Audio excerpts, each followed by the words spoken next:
Thank you, Linda. That presentation was just seeing all of that beautiful abalone and also how it's tied to our relative culture.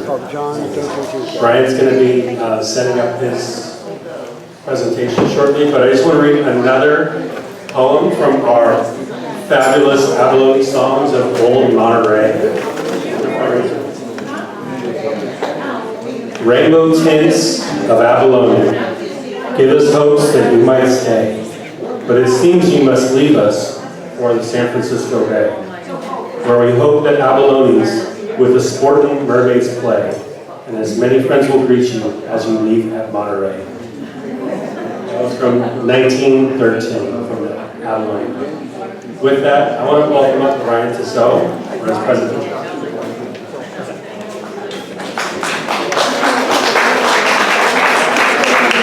I want to thank you all for coming this morning. I'm Tim Thomas. I'm a board member here at JACL, and I know that most of you were here yesterday, so you know this hall, actually this whole event is to honor the opening of this hall, which actually will be in 2026. And so JACL is one of the oldest civil rights organizations in the United States, and if you're not a member of JACL, I highly encourage you to become a member of JACL. They do a lot of really good work here. Larry Oda, who's the man standing over there, who's a Monterey boy, is the national president of JACL in the United States. So, yeah, that's a big deal. So, again, think about becoming a member of JACL. Thank you for coming. I really appreciate it.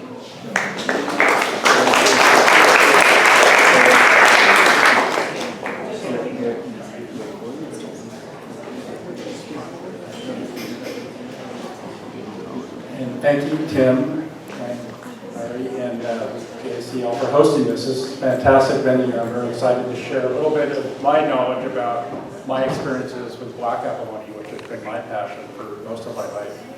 To give you an idea of what I'm going to talk about, I first want to give you an overview of why I care about abalone, how I got connected to them, which is a very important part of my trajectory for my entire life.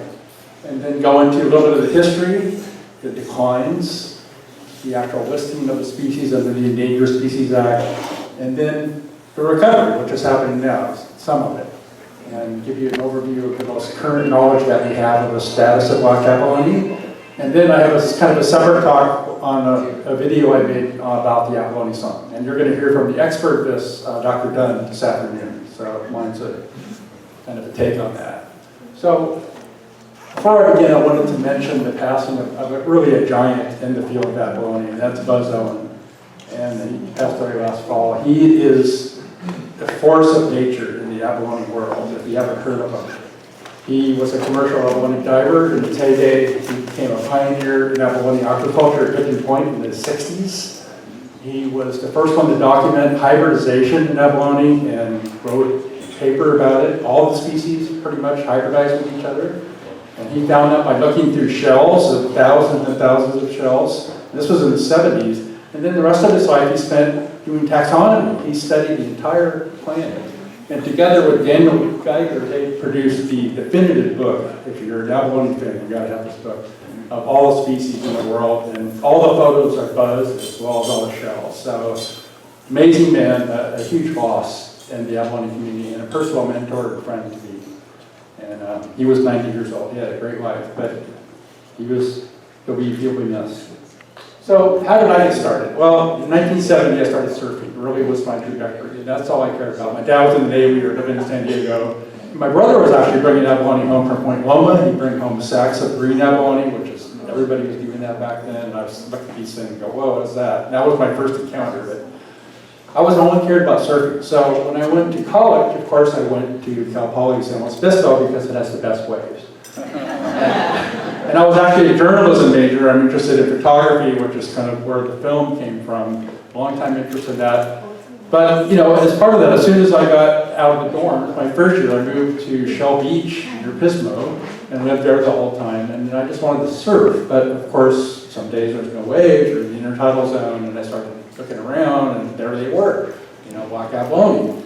And I just got captivated with these guys. And I was eating them, of course, so, you know, we got involved in this kind of culture, which I'm sure a lot of you had shared. Hopefully, some of you had that opportunity when they were legal, that you could harvest them. You know, the hunt, they fight you from the minute you try to pull them off until they get in your mouth. You know, they are tough, but they are worth it.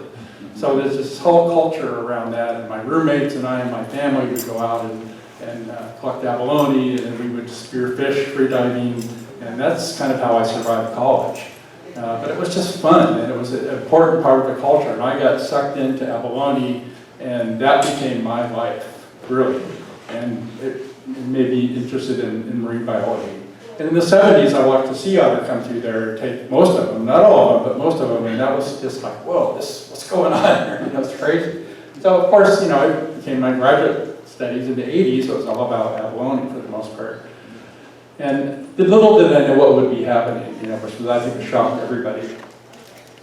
And part of what I want to come back to with the abalone song at the end is that what I was involved in there is a kind of a time-honored tradition in California, or was, of shore picking, of people that just, you know, you go down to the beach and you live off of things that are in the intertidal zone, or, you know, shallow subtidal, or diving. And, you know, it goes back, way back, you know, and I'm not talking about Native Americans. This is about people that, you know, in this case, I'm going to talk about George Sterling and the Abalone song, which is basically an early Carmel around 1907 or so. And so that was a time where a lot of people shared in that kind of tradition of getting abalone along the shore. So the prehistorical context of this, what I'm going to focus on, is only black abalone, not the other species. You know, some of these things apply to them, but most of it is just about blacks. So as you know, the Native Americans have been harvesting abalone for thousands, perhaps tens of thousands of years. And even though they do get reds and other species, blacks are really the mainstay of many tribes. And especially in the Channel Islands, you know that because you go to some of these middens and you see literally thousands of years of black abalone shells just falling out. And that shows you a couple of things. One, it was sustainable. It was a resource that lasted forever, so there was a sustainable relationship. And also that they had an impact on black abalone.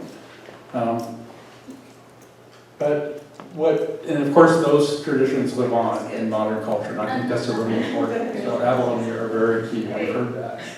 That's my basket. Yeah. That's right. That's why I put it in there.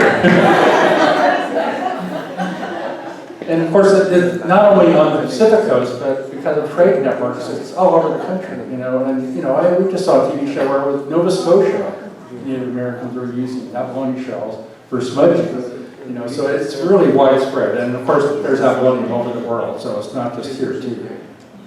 So because of that, because of the forcible removal of Native Americans and the exportation mostly of the sea otter, when some of the fisheries began, abalone were abnormally abundant. I mean, this wasn't typical. And that kind of excess is really what the fishery was developed around, including shore picking. And so probably in the early 1800s, I haven't been able to verify that, but some of the photos I found from 1850s or so show that abalone looked like this. Black abalone, they were everywhere because there was nobody harvesting them. And especially in remote places. On the shore, some places they wouldn't be like this at all. And this was really after thousands of years of having, two different predators that had basically kept them in check. And so they were abundant, they were all over the place. So briefly, let me just talk about what that fishery was like that came into that resource, which was mostly on other species. And so this is some data from Lundy, which I extrapolated to a lot of different fisheries. We heard yesterday about the Chinese fisheries. Now, Chinese fisheries, as was mentioned, they don't dive, so this was shore picking, so they had a big impact on black abalone early on. And not only here, but they moved all the way down the coast and to the Channel Islands. That's a picture from Santa Cruz Island, about 1853, I think. And then there's the Japanese fishery, as we've heard, which is in here, started here and spread.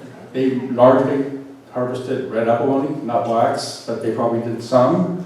And then the commercial fishery, which was the bulk of it, really focused on red abalone, but also had impacts on blacks. And so here's some of the data that I've reconstructed from Cal Fish and Game data and things like that. And particularly note that early in here is very, sparse and not well known. So some of these things are I'm kind of guessing, estimating, trying to figure out. But a couple points here.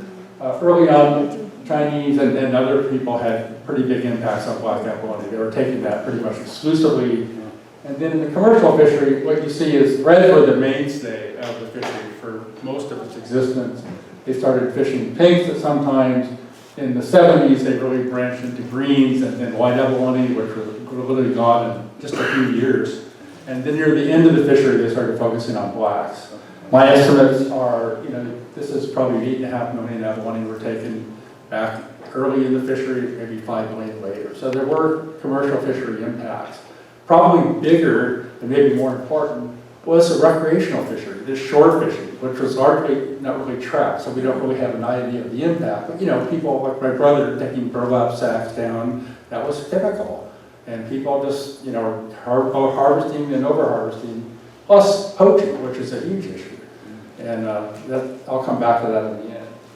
And so there's been big impacts to abalone, but even so, after all this, in some places that were not very accessible, abalone were really abundant. And so that's where I was kind of trying to study. I wanted to do my PhD work on a really remote site. So I picked my site at the west end of Santa Cruz Island. And this is what it looks like out there. This is Fraser Point, one of my famous sites. So I dragged my wife out before we got married to see if she could handle it, which she did. Called it a pit. And this is a very calm day if you know Santa Cruz Island. But we used to go down here and we had transects. We'd lay them out. This is beginning in 1986, and just count the abalone. And I had like 15 of these transects that was monitored. And I was interested in their ecology and their evolution. That was it, nothing else. Little did I know what was going to happen. And this is what it looked like. I mean, it was just unbelievable. And this was most of the Channel Islands at the time. So that's one of the photos. There's another one of my transects. I mean, you take a whole day just to do one. There's thousands of abalone. This is my famous transect because it's used in photos. If you haven't seen this online, it's all over the place. So this one I counted. But then all of a sudden, and this wasn't just me, a lot of people started noticing, it started disappearing. And it was just like, what? And we had no idea. And then, 10 years later, that's what it looked like. And so this is my data from all this. This is kind of the early years. And, to think about 30 abalone per square meter, or 40. Square meter is about 10 square feet, 3 feet by 3 feet. Imagine 40 abalone in there. That's how abundant. Sometimes they were stacked 2 or 3 deep. And they were just everywhere like that. But the decline was precipitous. And by, when I stopped studying them in 2002, they were down to less than 1/100% of what they were. In fact, I usually find 1 or 2, where I used to find about 4,000 or 5,000. And it wasn't just me. This was happening everywhere. So on the Channel Islands, we saw this. Dan Richards and his group, Santa Barbara Island, started declining about the same time. And you kind of see this as working its way up the coast to some of the more remote and colder places like San Miguel. It happened later. And then here's Pete Ramundi's work where he started looking up Central Coast. And here it is later, in the early 90s, Government Point, Boathouse, Stairs, Bristol Point, and we were all talking with each other, meeting at meetings, and this thing was spreading. I mean, whatever it was, we figured it was in the water, it was moving, and it was infecting abalone, and everywhere it went, it just population crash after crash, and we didn't know what it was, and that was really what was scary. And what it was this thing we now know as withering syndrome. The abalone were literally shrinking and dying, and I'd find something, I'd see one, normally, you can wrestle one to the ground to get it off. These things would just come right off because they're weak and they were basically dying. And so what we found was this eventually, and it took 10 years. Carolyn Friedman, a bunch of people worked really hard on this to finally identify that it was a bacterium. And we don't know where it came from. It might have been introduced, but it spread and caused this disease. And it's a serious thing in all species of abalone, but it affected blacks the most. And one of the triggers that we identified with this is this related to temperature. When temperatures get above a certain temperature, that's when this becomes infected, or at least the symptoms become much more worse. Below that temperature, they seem to do okay.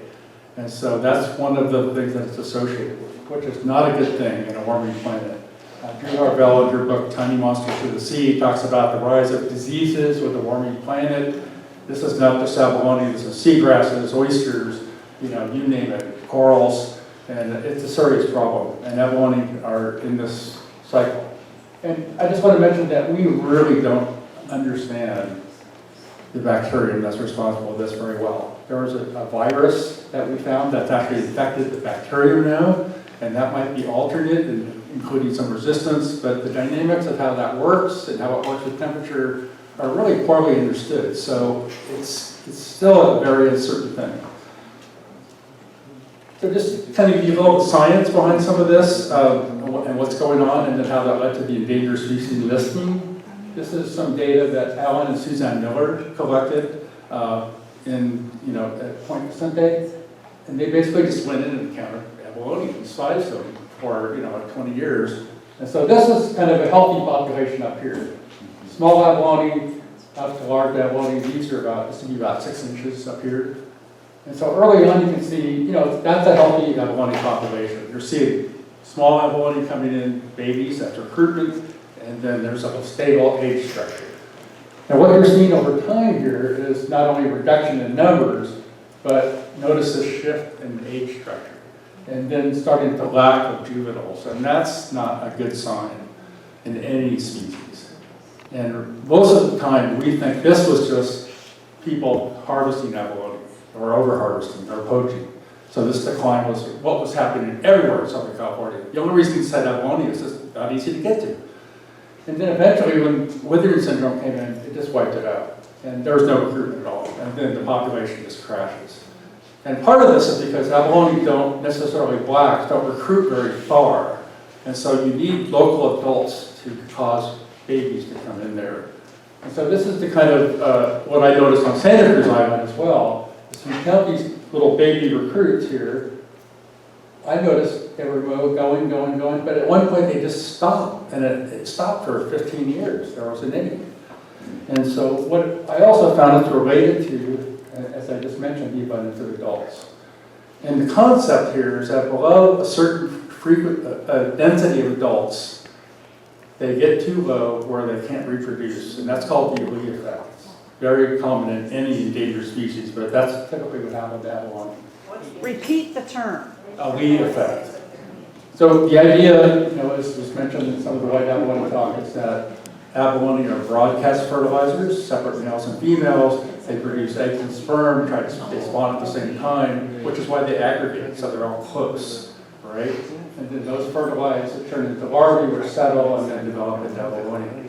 But as the densities get reduced, the abalone get further and further apart, eventually to a point where they don't mix. And then they stop reproducing, and you get no larvae, and then that's when the population could collapse. And that's indeed what happened every time, one after the other.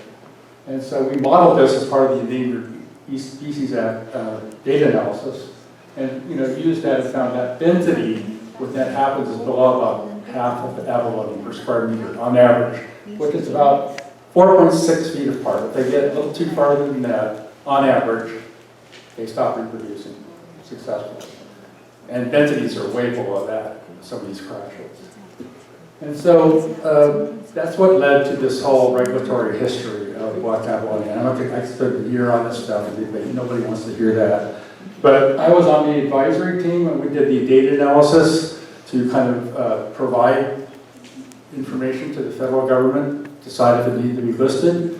There was a federal status review team of people which eventually resulted in this listing as an endangered species in 2009. And that triggered a whole bunch of things. And you heard about the White Abalone program. We have a requirement when species is listed to try to recover those species. And so that led to a couple things. One, protecting their habitat. So this is the critical habitat for abalone. And then ultimately, the development of a recovery team, the black abalone recovery team, the BART. I'm currently on that just recently. And the idea of that is to develop a recovery plan, which they did in 2020. So I'm going to mention some elements of that. So we published a paper as a result of that listing under the Endangered Species Act, because the actual document federal document is pretty boring, so this is more just regular scientific paper, which is a little less boring. But it's online if you want to walk it. But what I did is I got data from every study that people have done on black abalone, which was a lot actually, summarized it. I also looked at the commercial fishery, and you can tell from just some of these blocks that most of the fishery was in the Channel Islands for black abalone, some on the mainland, and it was declining over time. But this is kind of the summary of the coastline from Baja up to Santa Cruz and the amount of decline and over time. So literally it started in Southern California, it spread to Central California, and then it basically has stopped at the Monterey County line. And that's largely due to temperature.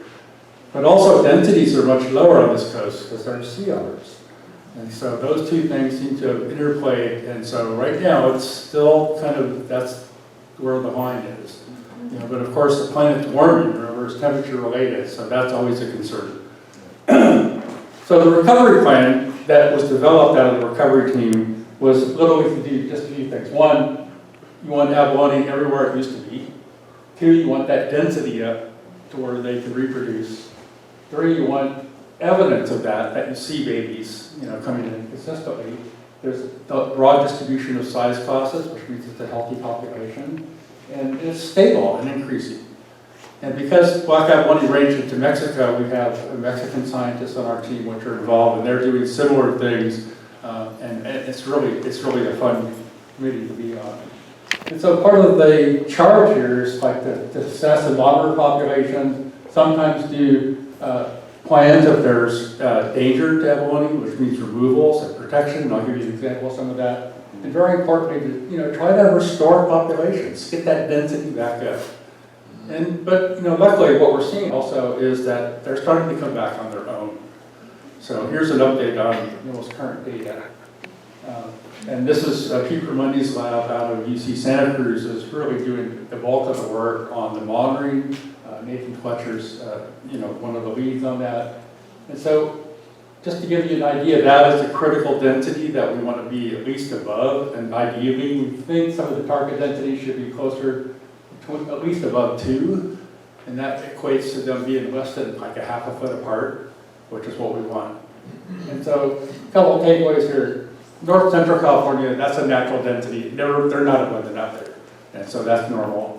Central California, as we've seen, some of it's declined, some of it hasn't, so it's kind of doing okay.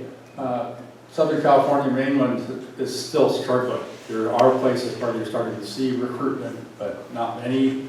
The Channel Islands, as I'll show you, is very spotty, but there are some places that are making spectacular comebacks, really, and some that are not doing anything. It's very patchy. And then in Baja, they're working pretty hard to try to get that up, but it's kind of the same thing as the Channel Islands. So here's one of the most recent studies to give you an idea of San Nicolas Island. San Nicolas is way offshore. It's protected, owned by the Navy, so nobody can take any abalone there. And it had incredibly high densities of black abalone. And here's the crash. And then notice in the last 5 to 10 years, there's some recovery going on. And actually the densities now get up to less than a half a foot apart, so they're actually doing really well. So you can, in some ways, you can think that place has recovered, which is great, but it's just one of many, unfortunately. But it's a trap. Here's some other pictures of recently in Northern California Channel Islands. So these are some things that are starting to look like, what I saw when I first went out there, and they're healthy populations. And that's really encouraging, and we don't know whether they have some resistance to disease, or we just had, haven't had a big heat wave down there, or things like that. I mean, the hope is, they're just tough. I mean, black abalone are tough, right? They're intertidal, they're in the waves, they beat up, they're in the open sun sometimes, They're really tough, which is why I love them. It's cool stuff.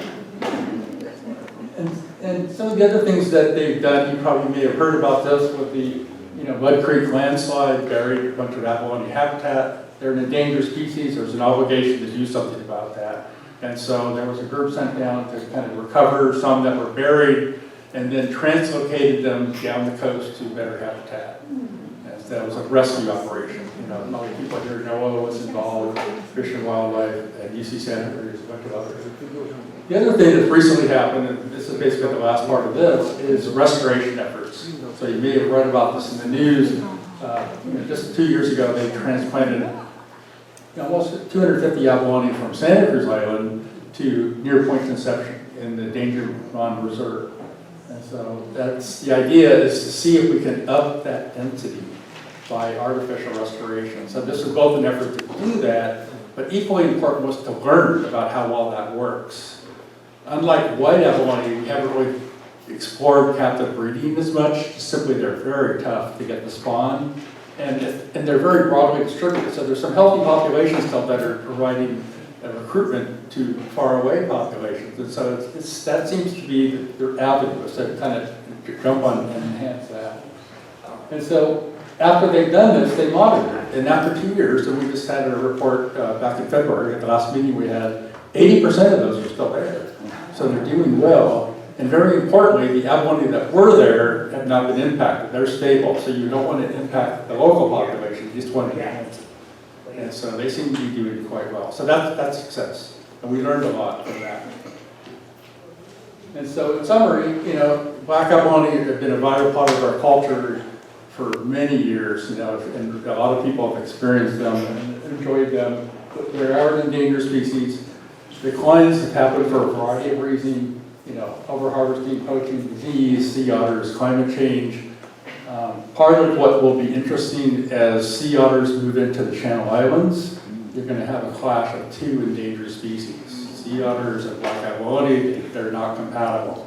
And so how that gets resolved is going to be very interesting. And I don't think abalone are the ones that are going to come out on top, but we'll see. And we are seeing some natural recovery, and we're doing some restoration, but they're still at risk of extinction, given some of the dynamics I've explained. So that's why they remain endangered. So this is kind of my other life, and now that I'm retired, I get to really enjoy lots of things. I'm writing science fiction too, so it's great. But one of the things I wanted to do is, I've always been fascinated with the abalone song, a part of that culture, and I wanted to develop a film to kind of honor that, to capture that moment. And so, if you know anything about this, and again, we have Dr. Dunn this afternoon who's going to explore this in much more detail than I know, and I've used his work to understand this. But, in Jack London's Valley, they talk about the clan of the abalone eaters, and it's based on what they really did with George Sterling and Carmel in the early 1900s. So I just wanted to capture that moment in time, because it's this cultural relationship with abalone that people had at that moment. And then also, as part of the film, so I just didn't want to do that. I wanted to kind of reflect on where things were and where they're going, and thinking of all the things that kind of happened here, and capture that. So I wanted my message is how they live on. They're embedded in our culture and our history, and we've seen so many examples of that here. How important they are to people and to who we are and what we think about our spiritual existence, our rituals. Very, very important. So. And you can't do all that in much of a video, but you can try. And so as you have heard, the abalone song is a playful chant. It's supposed to be fun. When George Sterling started this, singing around campfires, pounding abalone. And the idea is that, and this is kind of the rules if you read Jack London's book, you really should only sing the abalone song with your pounding abalone. Anything else is sacrilegious. And I, unfortunately, have violated that rule. You're also supposed to be in good company and high spirits. So those are the rules for the abalone song. And it's sung to the tune with Yankee Doodle Dandy, which in my video it's not going to be, but it makes it work. So some folks boast of quail on toast because they think it's coney. But I'm content to own my rent and live on abalone. So imagine that, pounding, and not just one person, but a chorus of people. And then you make up other verses and jump in. We heard several of those, which is really interesting. So I used that, try to integrate that tune into my film, but it came out a little different. So anyway, you can judge that for yourself.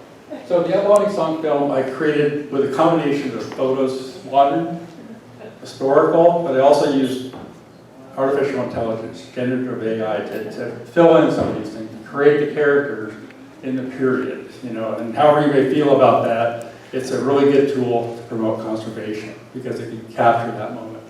And so what I created, my film, it's fictional. I'm not trying to show Jack London or George Sterling or anybody that might have been there. This is just kind of a fictional depiction of that, and capture that time. What I had to provide with AI, which is not simple, it takes a lot of effort to do this, especially the songs. You kind of have to give it the lyrics, which were the Abalone song lyrics. The song at the end, I wrote those lyrics, and you put it in, tell what kind of music you want, and then it's an iterative process until you kind of get where you are. Then you have to mix all this together and edit it. It's a lot of fun, but it's a lot of work. So some of the tools are really powerful. So for example, this photo I wanted to use, but it's not big enough, right? So I used what's called generative fill, which created that.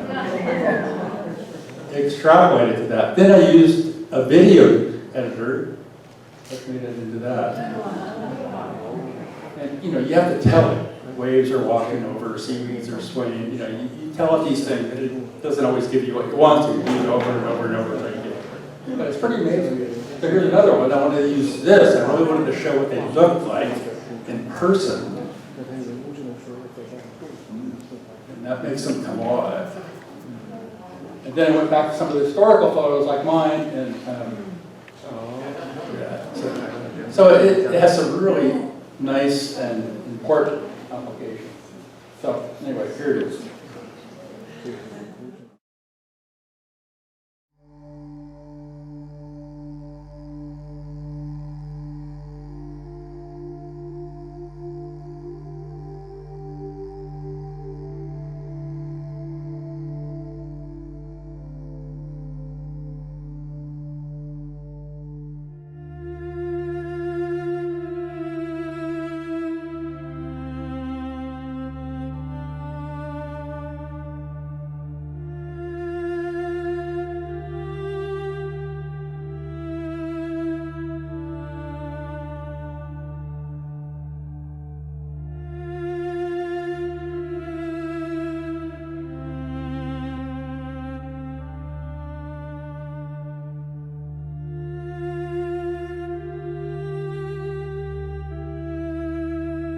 For decades, I held to stone, felt the moon and the tides, knew nothing but the music of the sea,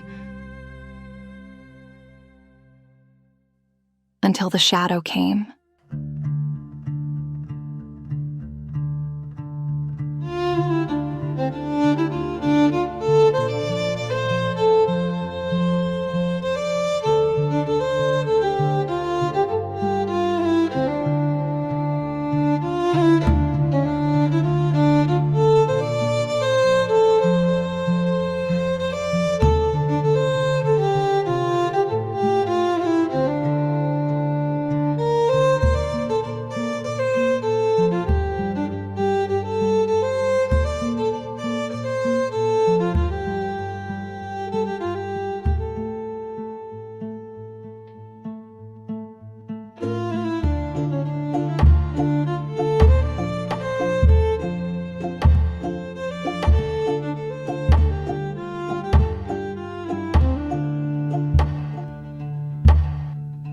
Some think that the Lord is fat and some think he is bony, but as for me, I think that he is like an abalone. Oh, some drink rain and some champagne and whiskey by the pony, but I will try a dash of rye and a hunk of abalone. The more we take, the more they make in deep-sea matrimony. Race suicide will ne'er be tied, the fertile abalone. Oh, some folks boast of quail on toast because they think it's Tony, but I'm content to owe my rent and live on abalone. Oh, Mission Point's a friendly joint where every crab's a crony, and true and kind you'll never find the clinging abalone.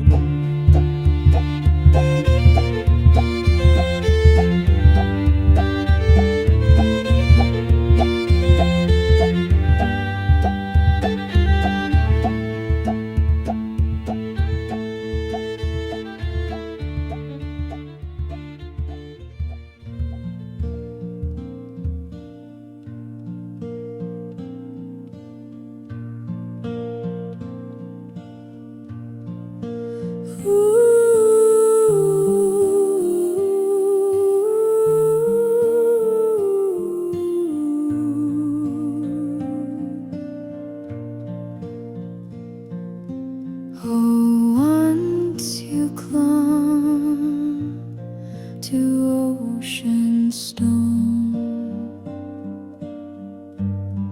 now here you lie, not flesh alone. Your memory rides the roaring sea, a song in tides eternally.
That was beautiful, so I appreciate it. I had a more sciencey question, but early on, you started with the Chinese, and you shared this huge abundance back in those times. But I was thinking, what about the Russians and the loss of the sea otter? Could that be the primary reason we had such huge populations? And so we need to go back even earlier, maybe. It could be. That was just, have you thought about that? Yeah, I haven't, and that's a very good point. But there's no records that I think of that would document that. But they all certainly took abalone, I would think. Yeah. Yeah. Well, no, I'm not on the abalone, but the sea otter. Yeah, well, they definitely. And then, for sure. And Sure, yeah. That influenced the abalone population. Well, absolutely. That's what was the main reason why they were so abundant, because not only were Native Americans first to be removed as predators, but also sea otters. Absolutely. Yeah. Our festival has emphasized the young end of the abalone life cycle, but in appreciating the species, of course, it's the adult and then on through the full lifetime. So continuing with the more sciencey question, I'd like to ask if you would touch on probably 4 little modulated points that are really one question. If having abalone that are too far from each other, 4.5 meters, they don't end up breeding. Number 1, do they have or not a pheromone attraction going on in the sexual mating in the wild? Have they any instinct to actually gather at adulthood and beyond? And then have we had any long-term cameras observing wild mating? And then finally, beyond the main population, from 15 centimeters onwards, do we know anything about the curve of survival and into, I've been hearing from many people, over 100 years old individuals? Okay, I'll try to remember all those. Let's see. We don't know many abalone that are over 100 years old. I don't think they live that long. Blacks probably only live about 20 or 30 years, which is still very, very long. And if you notice in some of those pictures, all the abalone are white. Those are really old abalone. So once they get to a certain age, they stop growing in the shell. They make it thicker, but they don't get bigger. And part of that is they could be much, much older than that. So,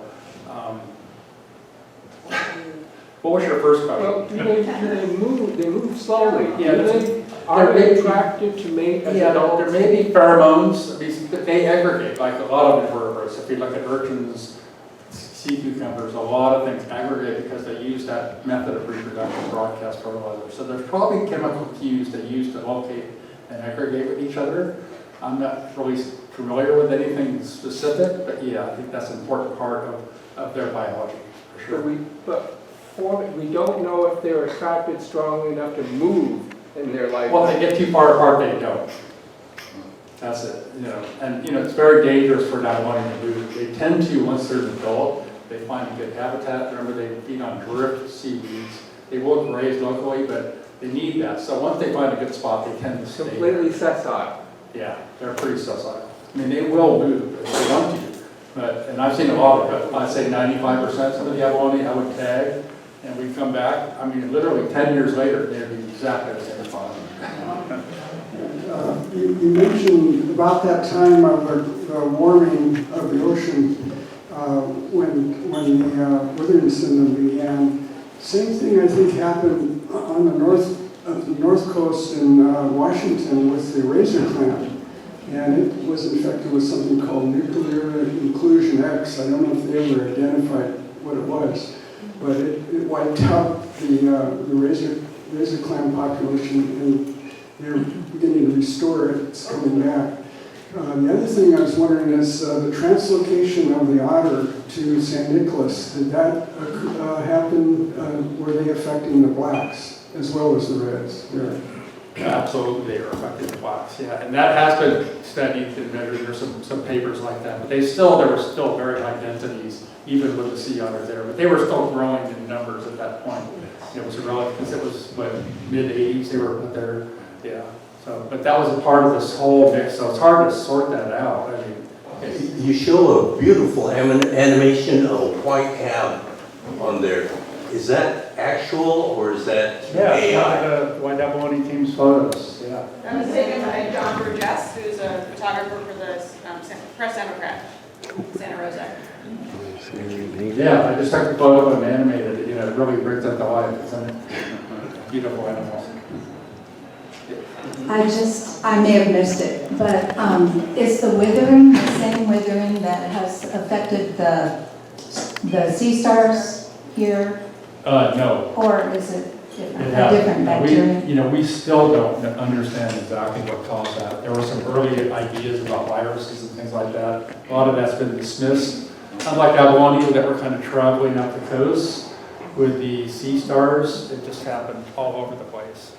Kind of hit and miss. I was up in Humboldt, we were out the field and they were just gone. Everything was gone, except for a few species that did pretty well, like bass stars. They seemed to be fine.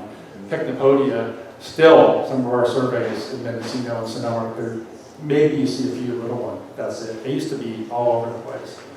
And so, yeah, again, this is, part of the tiny monsters of the sea narrative is that diseases like razor clam is starting to affect. As the world warms, as species get pushed out of their comfort zones under stress, and ecosystems are not intact, we're starting to see diseases coming in, and these outbreaks are probably typical of what we're going to see more and more of, unfortunately. So I'm a dentist. So from my perspective, it's like another pandemic in the animal kingdom. I'm sorry. Do you think of it as a pandemic? Certainly the withering syndrome was. Withering syndrome was a pandemic, because it spread like everything. But, these are all kind of isolated, separate instances, but you're starting to see more and more of that coming together. I'm wondering if you kind of see this more as just kind of standard evolution, because things are always changing and it's always hard to live through them when you're on the planet, because you're part of it and you're seeing things happen. But how do you feel about it? Is it a natural kind of thing, or you know what I'm saying? How do I feel about them? About looking at it as evolution. Right. Because I get sad when I hear things about disappearing and things changing, and I try to calm myself by looking at it as evolution, and I'm wondering if that happens to you or not. Yeah, I think more and more is starting to accept what's happening because we don't seem to be addressing it. And so you see that it's just changing. So this is a big part, abalone was such a big part of Barry's culture. Well, that's probably not going to be true in the future. And yeah, we have to live with that. And unfortunately, mean, I think there is things we can do about it, but it's more likely you just have to accept it and adapt, unfortunately. Thank you. All right, with that, can everyone give Brian a round of applause?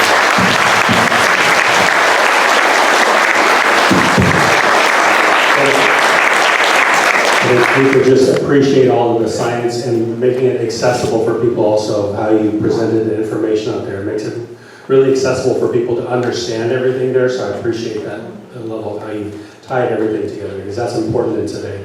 With that, we're going to take a break, but everyone please remember that there's the White Abalone project here has a silent auction around, so please visit, contribute, and there are going to be matching dollars for everything that people donate. So put down something that you are interested in for our White Abalone project. Thank you, everyone. And we'll be back shortly.